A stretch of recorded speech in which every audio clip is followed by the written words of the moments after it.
Today, let me tell you a little about myself. I live in the DMV region. If you don't know what that means, it is the woke phrase given to the area comprising of Washington, D.C., Maryland and Virginia. In the DMV region, I drove Uber for a little over 2 years, and completed well over 11,000 rides.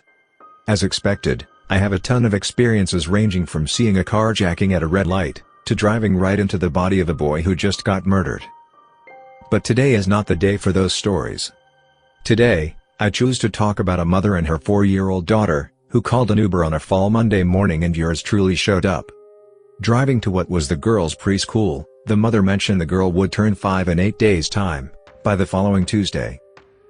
As the courteous driver I always tried to be, I turned around and wished the lovely girl a wonderful birthday.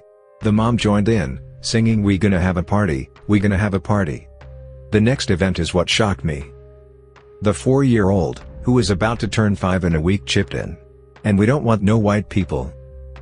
Let me repeat that. A 4-year-old girl uttered the words that for her 5th birthday, "We don't want no white people." Think about that. Pardon me. I never mentioned the mother and her daughter were black. Back to the story. As expected, the mother was embarrassed. She chastised the daughter and insisted she could not say things like that. I remained quiet. However, my thoughts ran amok. I thought to myself that the mother's discipline was medicine after death. In any case, what does this story have to do with the title of this video? It is in the form of a question. And that question is, how terrible is the United States that a 4-year-old black girl already discriminates in her mind? Before you answer, let me set some kind of rule here. I understand this is not heaven. I mean, it is even far from the Garden of Eden.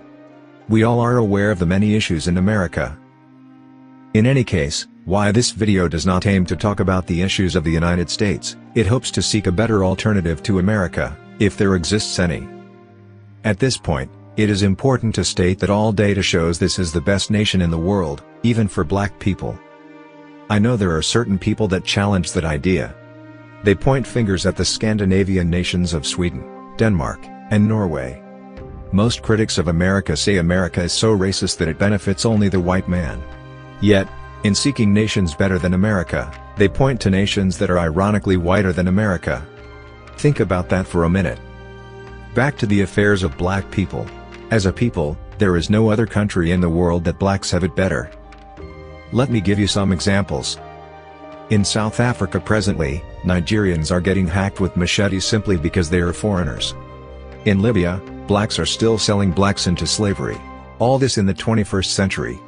The mainstream media does not find these stories relevant, because it does not involve a white police officer shooting an unarmed black man. Scratch that. Moving on.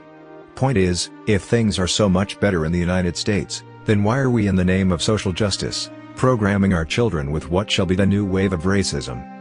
Think about this. A 4-year-old can barely tie her shoelace. She can barely recall what she had for breakfast yesterday. She can barely spell her name right. Yet, she is fixed on racial preference.